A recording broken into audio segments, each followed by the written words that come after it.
Alternate Investment Fund, AIFs, for startups have received commitments of more than 91,000 crores rupees. These are supported by the fund of funds set up with the Government of India's contribution of 10,000 crore rupees.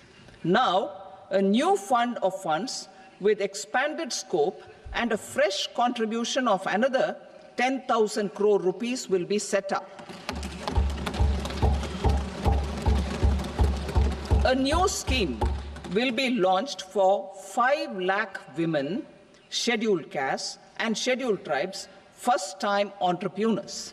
This will provide term loans up to 2 crore rupees during the next 5 years. The scheme will incorporate lessons from the successful Stand Up India scheme. Online capacity building for entrepreneurship and managerial skills will also be organized. Measures for labor-intensive sectors.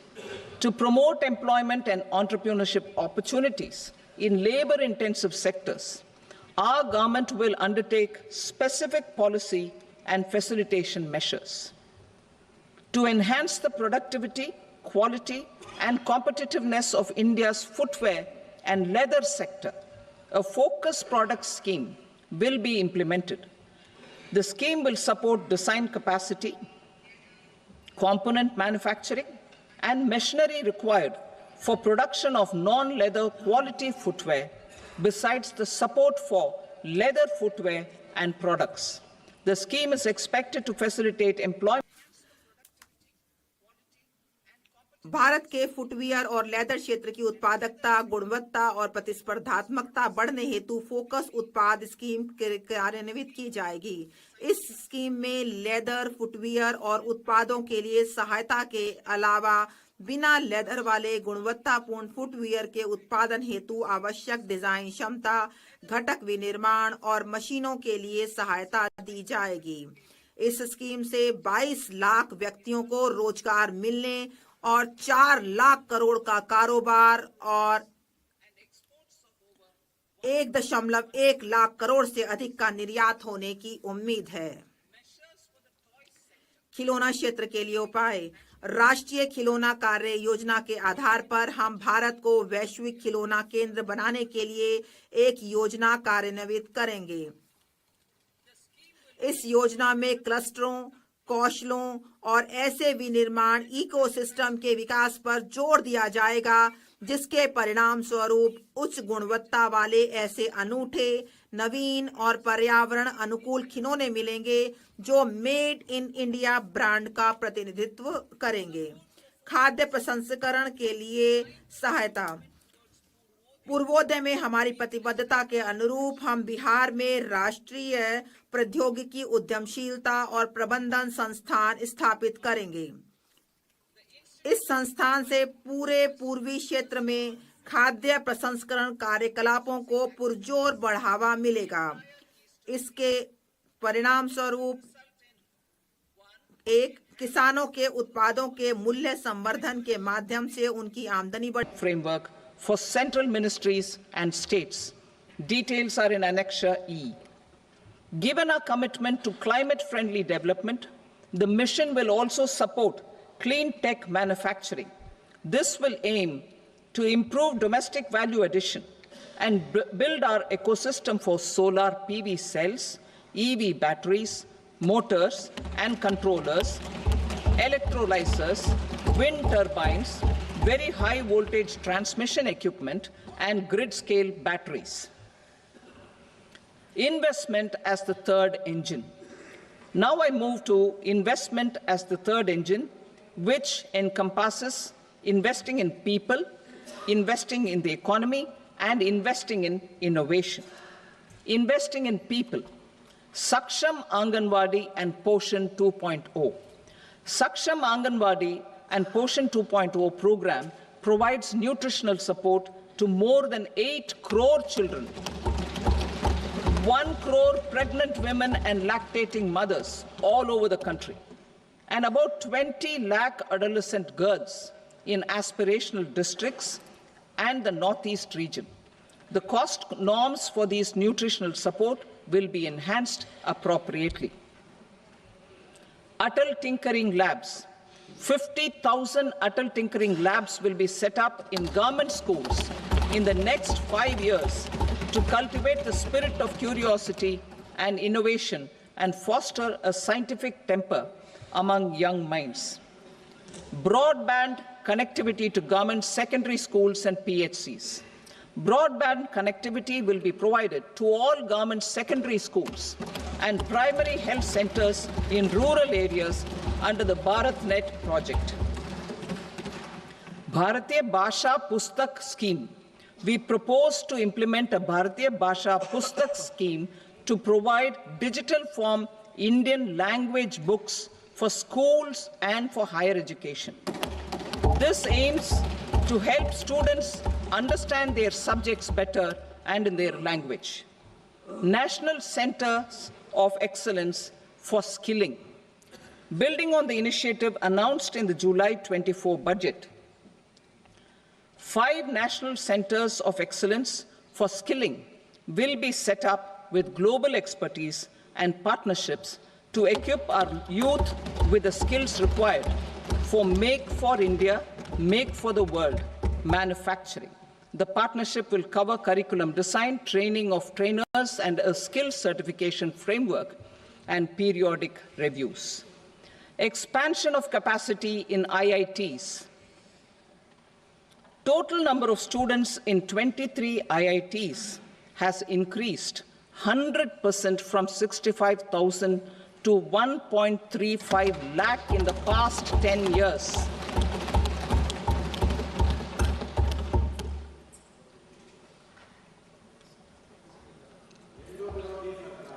Additional infrastructure will be created in the 5 IITs started after 2014 to facilitate education for 6,500 more students.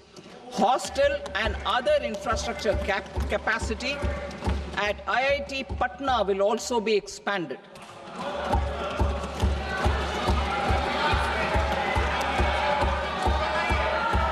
Center of Excellence.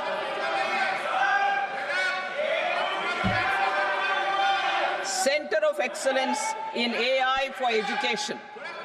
I had announced 3 centers of excellence in artificial intelligence for agriculture, health, and sustainable cities in 2023. Now a center of excellence in artificial intelligence for education will be set up with a total outlay of 500 crores.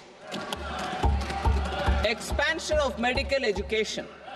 Our government has added almost 1.1 lakh undergraduate and postgraduate medical education seats in 10 years, an increase of 130%. In the next year, 10,000 additional seats will be added in medical colleges and hospitals towards the goal of adding 75,000 seats in the next 5 years.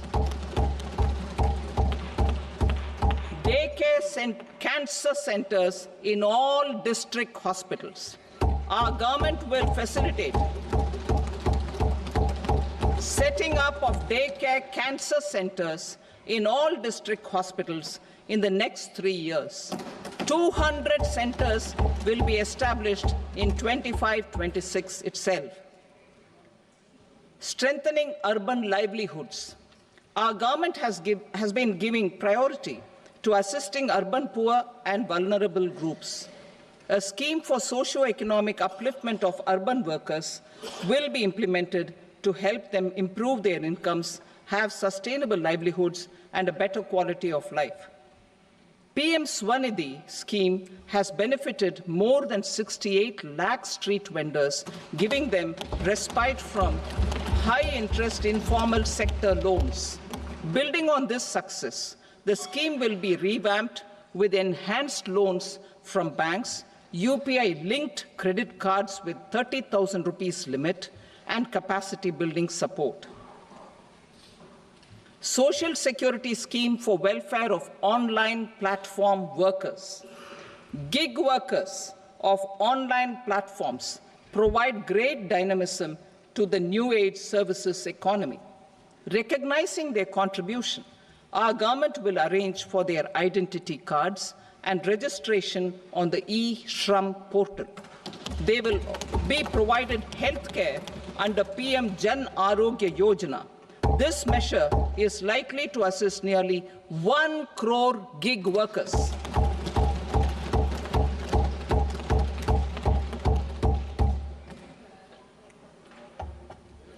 Investing in the economy, public-private partnership in infrastructure. Each infrastructure-related ministry will come up with a 3-year pipeline of projects that can be implemented in PPP mode. States will also be encouraged to do so and can seek support from the India Infrastructure Project Development Fund, which is a scheme to prepare PPP proposals. Support to states for infrastructure. An outlay of 1.5 lakh crore is proposed for the 50-year interest-free loans to states for capital expenditure and incentives for reforms. Building on the success of the first asset monetization plan announced in 2021, the second plan for 2025 to 30 will be launched to plow back capital of 10 lakh crore in new projects. Regulatory and fiscal measures will be fine-tuned to support the plan. Jal Jeevan Mission. Since 2019, 15 crore households, representing 80% of India's rural population, have been provided access to portable tap water connections. To achieve 100% coverage, I am pleased to announce the extension of this mission until 2028 with an enhanced total outlay. The mission's focus will be on the quality of infrastructure and O&M of rural piped water supply schemes through Jan Bhagidari. A separate MOU or separate MOUs will be signed with the states and union territories to ensure sustainability and citizen-centric water services delivery. Urban sector reforms. Building on the July budget proposals, urban sector reforms related to governance, municipal services, urban land and planning will be incentivized. Urban Challenge Fund.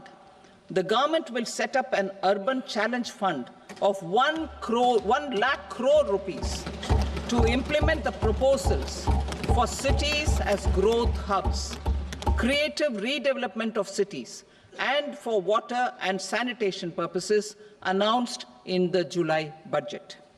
This fund will finance up to 25% of the cost of bankable projects, with a stipulation that at least 50% of the cost is funded from bonds, bank loans, and PPPs.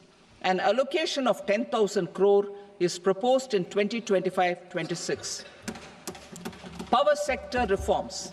We will incentivize electricity distribution reforms and augmentation of intrastate transmission capacity by states. This will improve financial health and capacity of electricity companies. Additional borrowing of 0.5% of GSDP will be allowed to states contingent on these reforms. Nuclear energy mission for Vikasit Bharat. Development of at least 100 gigawatt of nuclear energy by 2047 is essential for our energy transition efforts. For an active partnership with the private sector towards this goal, amendments to the Atomic Energy Act and the Civil Liability for Nuclear Damage Act will be taken up. A nuclear energy mission for research and development of small modular reactors with an outlay of 20,000 crore will be set up. At least 5 indigenously developed small modular reactors will be operationalized by 2033. Shipbuilding. The shipbuilding financial assistance policy will be revamped to address cost disadvantages. This will also include credit notes for shipbreaking in Indian yards to promote the circular economy. Large ships above a specified size will be included in the infrastructure harmonized master list. Shipbuilding clusters will be facilitated to increase the range, categories, and capacity of ships. This will include additional infrastructure, facilities, skilling, and technology to develop the entire ecosystem. Maritime Development Fund. For long-term financing for the maritime industry, a Maritime Development Fund with a corpus of 25,000 crore rupees will be set up. This will be for distributed support and promoting competition. This will have up to 49% contribution by the government, and the balance will be mobilized from ports and from private sector. UDAN regional connectivity schemes. UDAN has enabled 1.5 crore middle-class people to meet their aspirations for speedier travel. The scheme has connected 88 airports, and operationalized 619 routes. Inspired by that success, a modified UDAN scheme will be launched to enhance regional connectivity to 120 new destinations and carry 4 crore passengers in the next 10 years. 4 crore additional passengers in the next 10 years. The scheme will also support helipads and smaller airports in hilly, aspirational, and northeast regional districts. Greenfield airports will be facilitated in Bihar to meet the future needs of the state. These will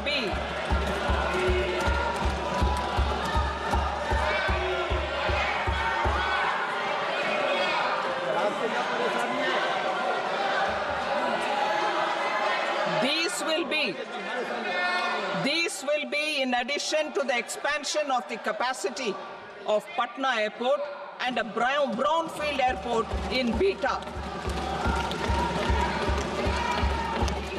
Western Kosi Canal project in Mithilanchal.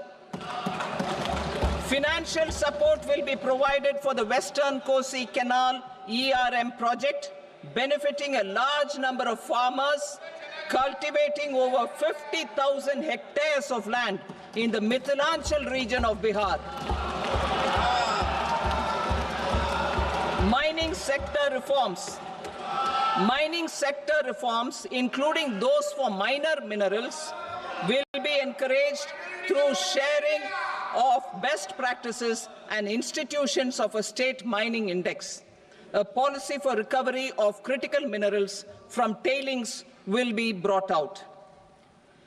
Under the special window for affordable and mid-income housing, SWAMI, 50,000 dwelling units in stressed housing projects have been completed and keys handed over to home buyers.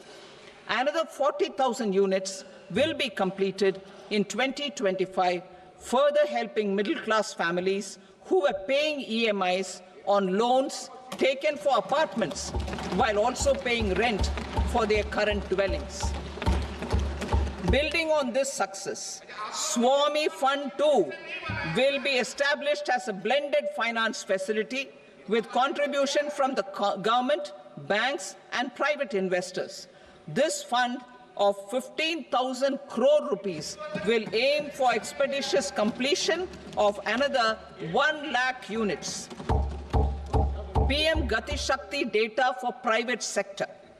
For furthering PPPs and assisting the private sector in project planning, access to relevant data and maps from the PM Gati Shakti portal will be provided. Tourism for employment-led growth. Top 50 tourist destination sites in the country will be developed in partnership with states through a challenge mode.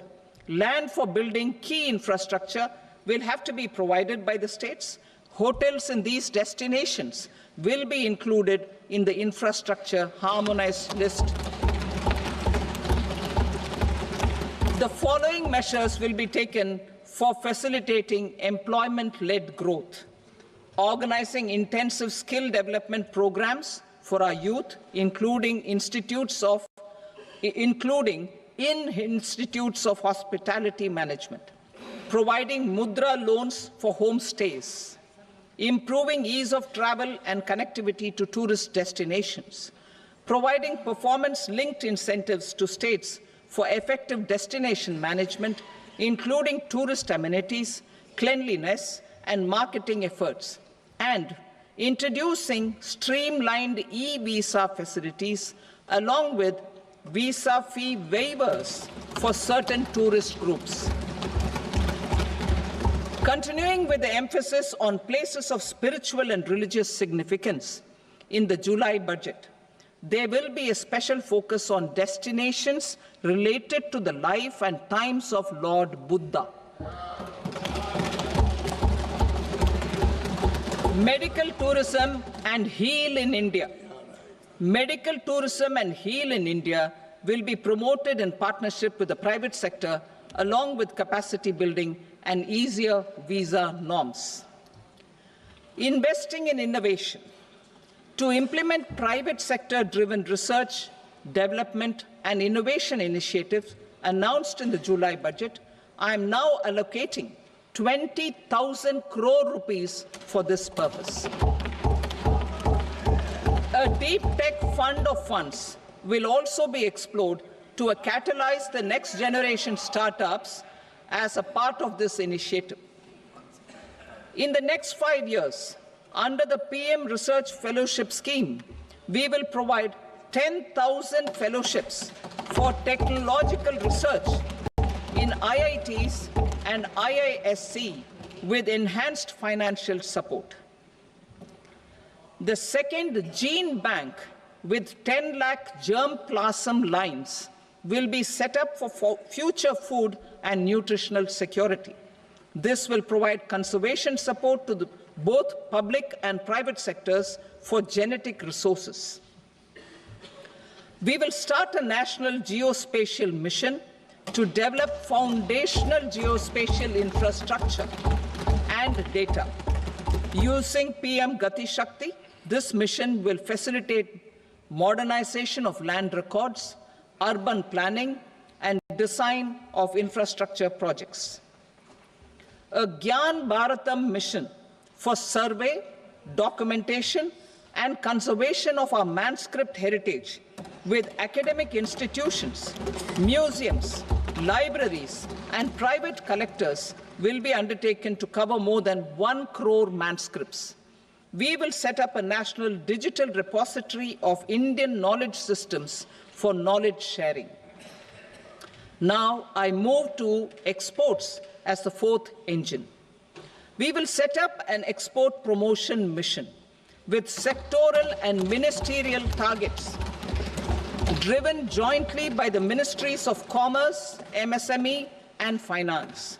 It will facilitate easy access to export credit, cross-border factoring support, support to MSMEs to tackle non-tariff measures in overseas markets.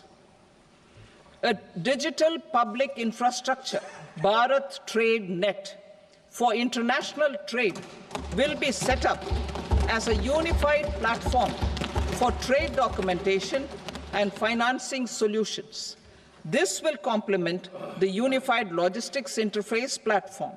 The BTN will be aligned with international practices. Support will be provided to develop domestic manufacturing capacities for our economy's integration with global supply chains. Sectors will be identified based on objective criteria. Facilitation groups with participation of senior officers and industry representatives will be formed for select products and supply chains. Through this, there are huge opportunities related to Industry 4.0, which needs high skills and talent. Our youth have both. Our government will support the domestic electronic equipment industry to leverage this opportunity for the benefit of our youth. A national framework will be formulated as guidance to states for promoting global capability centers in emerging Tier 2 cities. This will suggest measures for enhancing availability of talent and infrastructure, building bylaw reforms, and mechanisms for collaboration with industry. Our government will facilitate upgradation of infrastructure and warehousing for air cargo, including high-value perishable horticultural produce. Cargo screening and customs protocol will be streamlined and made user-friendly. Reforms as the fuel. Over the past 10 years, our government has implemented several reforms for convenience of taxpayers, such as faceless assessment, 2, taxpayer charter, 3, faster returns, 4, almost 99% returns being on self-assessment, and 5, Vivad Se Vishwas scheme.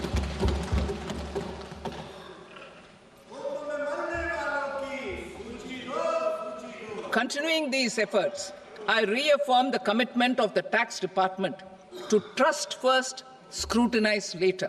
I also propose to introduce the new income tax bill next week.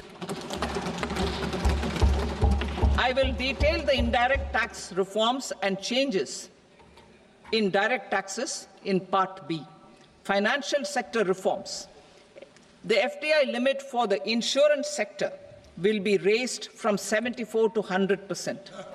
This enhanced limit will be available for those companies which invest the entire premium in India.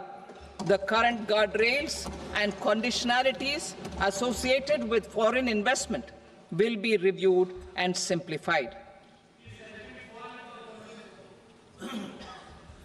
The services of India Post Payment Bank will be deepened and expanded in rural areas. NABFID will set up a partial credit enhancement facility for corporate bonds for infrastructure. Public sector banks will develop Grameen Credit Score framework to serve the credit needs of SHG members and people in rural areas. A forum for regulatory coordination and development of pension products will be set up. To implement the earlier announcement on simplifying the KYC processes, the revamped Central KYC registry will be rolled out in 2025. We will also implement a streamlined system for periodic updating. Requirements and procedures for speedy approval of company mergers will be rationalized. The scope for fast-track mergers will also be widened and the process made simpler. As proposed in the interim budget, we signed bilateral investment treaties with 2 countries in 2024 to encourage sustained foreign investment, and in the spirit of First Develop India, the current model BIT will be revamped and made more investor-friendly. In the last 10 years, in several aspects, including financial and non-financial, our government has demonstrated a steadfast commitment to ease of doing business. We are determined to ensure that our regulations must keep up with technological innovations and global policy developments. A light-touch regulatory framework based on principles and trust will unleash productivity and employment. Through this framework, we will update regulations that were made under old laws. To develop this modern, flexible, people-friendly, and trust-based regulatory framework appropriate for the 21st century, I propose 4 specific measures. A high-level committee for regulatory reforms will be set up for a review of all non-financial sector regulations, certifications, licenses, and permissions. The committee will be expected to make recommendations within a year. The objective is to strengthen trust-based economic governance and take transformational measures to enhance ease of doing business, especially in matters of inspection and compliances. States will be encouraged to join in this endeavor. An investment friendliness index of states will be launched in 2025 to further the spirit of competitive, cooperative federalism. Under the Financial Stability and Development Council, a mechanism will be set up to evaluate impact of the current financial regulations and subsidiary instructions. It will also formulate a framework to enhance their responsiveness and development of the financial sector. In the Jan Vishwas Act 2023, more than 180 legal provisions were decriminalized. Our government will now bring up the Jan Vishwas Bill 2.0 to decriminalize more than 100 provisions in various laws. I now move to fiscal policy. In the July budget, I had committed to staying the course for fiscal consolidation.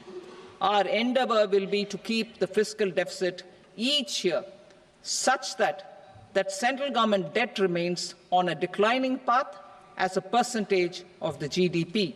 The roadmap for the next 6 years has been detailed in the FRBM statement.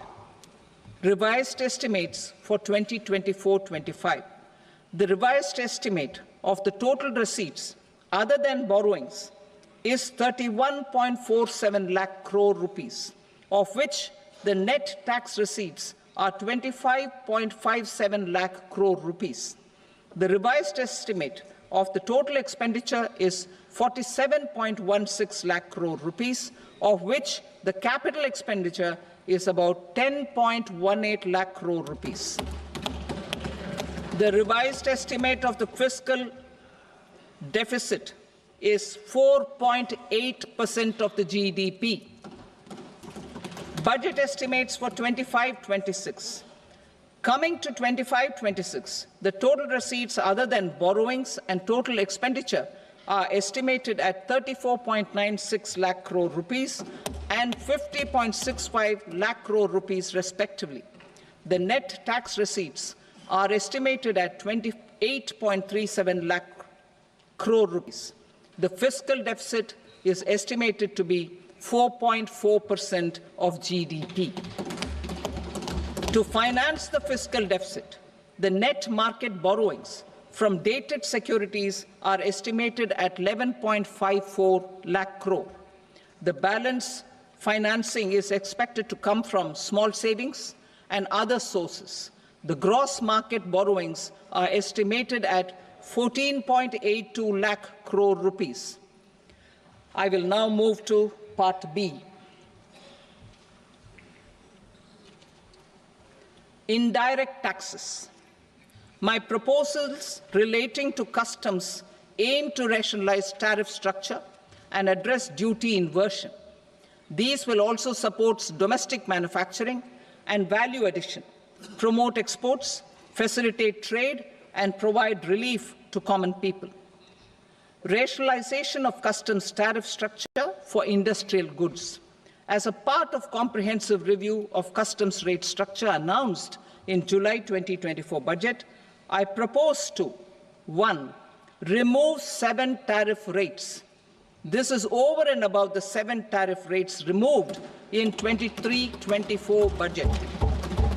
After this, I appropriate cess to broadly maintain effective duty incidence, except on a few items where such incidence will reduce marginally. 3. Levy not more than 1 cess or surcharge. Therefore, I propose to exempt social welfare surcharge on 82 tariff lines सभासदों, माननीय अध्यक्ष जी, बीच में रोकूंगा क्योंकि समय थोड़ा सा कम रहता है, मैं फिर आपके पास आऊंगा। लेकिन आपने एक पक्ष बताया इसके पीछे, लेकिन आपने एक और बात कही जो हर बार बजट के बाद हम लोग सरकार से पूछते थे कि जब भी आप इनकम टैक्स में राहत देते हैं ना तो बड़ी कंजूसी करते हैं, बड़ा ही ब्यूरोक्रेटिक तरीका अपनाते हैं। तो आपने बड़ा अच्छा कहा, देना तो छप्पड़ फाड़ के दीजिए ना, छोटा मोटा 10,000 20,000 क्या देना, सीधा 7 लाख से बढ़ाकर 12 लाख कर दीजिए। तो ये एक सेंटिमेंट को बूस्ट करेगा। शौर्य डोभाल साहब, ये सेंटिमेंट को बूस्ट करने में कितना कामयाब होगा? एक्चुअल में भले ही कम हो, जो डीके जोशी साहब कह भी रहे थे, लेकिन सेंटिमेंट को पुश करने में कितना होगा? आपका अनुभव क्या कहता है? देखिए, मेरा यहाँ पे थोड़ा सा इस डिबेट से थोड़ा सा मतभेद है, बिकॉज मुझे लगता है कि पिछले 10 साल का यह बयान कि इससे हम लोग कोशिश कर रहे हैं कि आम लोगों की झोली भरी जाए। डीके जोशी साहब, शुरुआत आपसे मैं करना चाहूंगा कि जब बजट से पहले आपसे चर्चा हो रही थी तो जो सारे कंसर्न या फिर कहे चैलेंजेस आपने बताए थे इकोनॉमी को, उन चुनौतियों को दूर करने में ये बजट कितना सफल होता हुआ आपको दिख रहा है? देखिए, बजट के पास जो फ्लेक्सिबिलिटी होती है वो लिमिटेड होती है, और ये जो इस समय एनवायरनमेंट था उसमें ग्लोबल जो रिस्क है वो बढ़ चुका था।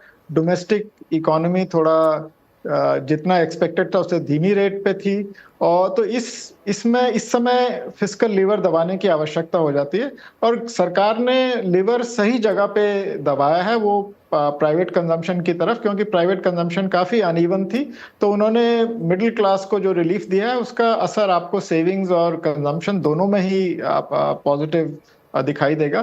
तो एक तो ये बात है कि कंजम्पशन को आप बढ़ावा देंगे, तो कंजम्पशन को बढ़ावा होगा तो कुछ कंपनियां जैसे एफएमसीजी हैं या टू व्हीलर्स, ड्यूरेबल्स, इनकी जो डिमांड है वो भी बढ़ेगी, जिनमें थोड़ा कम वो नरमी दिखाई दे रही थी। तो एक एस्पेक्ट तो ये है। दूसरा एस्पेक्ट ये था कि जो सरकार का जो स्ट्रैटेजी रही है पैंडेमिक के बाद, वो ये रही है कि इन्वेस्टमेंट को किस तरह से बढ़ावा दिया जाए, और उन्होंने काफ़ी तेजी से इंफ्रास्ट्रक्चर बनाने में खर्चा किया था, उसको नॉर्मलाइज करने की आवश्यकता थी। तो अब जो इस साल का जो कैपिटल एक्सपेंडिचर है वो 10% पे उसकी ग्रोथ रखी गई है, जो कि नॉमिनल जीडीपी के बराबर है। पिछले कुछ सालों में ये जीडीपी से ज्यादा तेजी से आगे बढ़ रहा था। तो एक तरह से गवर्नमेंट ने अपनी कैपिटल स्पेंडिंग को नॉर्मलाइज किया है। साथ में अब ये भी आवश्यक हो जाता था कि प्राइवेट सेक्टर को बैटन दिया जाए, तो अब उन्होंने रेगुलेटरी रिफॉर्म्स वगैरह के थ्रू प्राइवेट सेक्टर को एनकरेज करने की कोशिश की है इन्वेस्टमेंट्स की तरफ। तो अब ये देखना पड़ेगा कि कितना जल्दी प्राइवेट सेक्टर उनका रुझान इन्वेस्टमेंट्स की तरफ बढ़ता है, क्योंकि थोड़ा मदद कैपेसिटी यूटिलाइजेशन से मिलेगी जो डिमांड से पूरी होगी। तो कुल मिला के आई थिंक इन्होंने बहुत सारी चीजें की हैं बजट में, और सबसे इम्पॉर्टेंट बात यह है कि ये सब करते हुए भी उन्होंने फिस्कल डेफिसिट को 4.4% पे रखा है। वो एक बहुत आवश्यक इसलिए था क्योंकि डेफिसिट कंट्रोल के कई पॉजिटिव स्पिल ओवर इफेक्ट्स होते हैं। एक तो आपका बॉन्ड डील्स में उसका असर दिखाई देगा, जो कर्जा सरकार उठाती है वो अब सस्ते रेट पे उठा पाएगी। मॉनेटरी पॉलिसी को भी सपोर्ट मिलेगी, क्योंकि फिस्कल बजट ज़्यादा एक्सपेंशनरी नहीं है, तो वो उनको ईजिंग करने में उससे मदद मिलेगी। तो आई थिंक ओवरऑल एक तरह से ये ग्रोथ को जो है ये करीब 6.5% के आसपास 25-26 में रखेगा, जो कि ओवरऑल एनवायरनमेंट जो ग्लोबली प्ले आउट हो रहा है उसके हिसाब से ये फिर भी काफी रिस्पेक्टेबल ग्रोथ होगा। पर काफी सारी चीजें जो बजट में अनाउंस की हैं उनको कैसे इंप्लीमेंट करते हैं ये बहुत जरूरी हो जाता है। गवर्नमेंट ने पिछले 2-3 सालों में जो कैपिटल का यह बयान कि इससे हम लोग कोशिश कर रहे हैं कि आम लोगों की झोली भरी जाए। डीके जोशी साहब, शुरुआत आपसे मैं करना चाहूंगा कि जब बजट से पहले आपसे चर्चा हो रही थी तो जो सारे कंसर्न या फिर कहे चैलेंजेस आपने बताए थे इकोनॉमी को, उन चुनौतियों को दूर करने में ये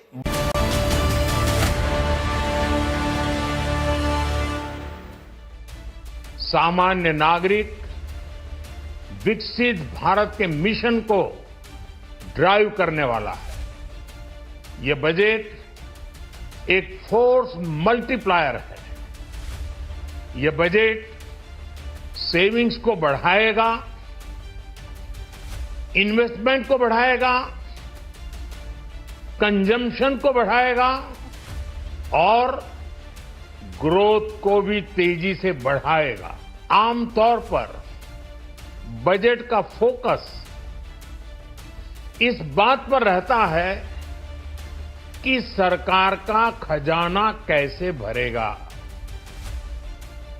लेकिन ये बजट उससे बिल्कुल उल्टा है। लेकिन ये बजट देश के नागरिकों की जेब कैसे भरेगी, देश के नागरिकों की बचत कैसे बढ़ेगी और देश के नागरिक विकास के भागीदार कैसे बनेंगे, ये बजट इसकी एक बहुत मजबूत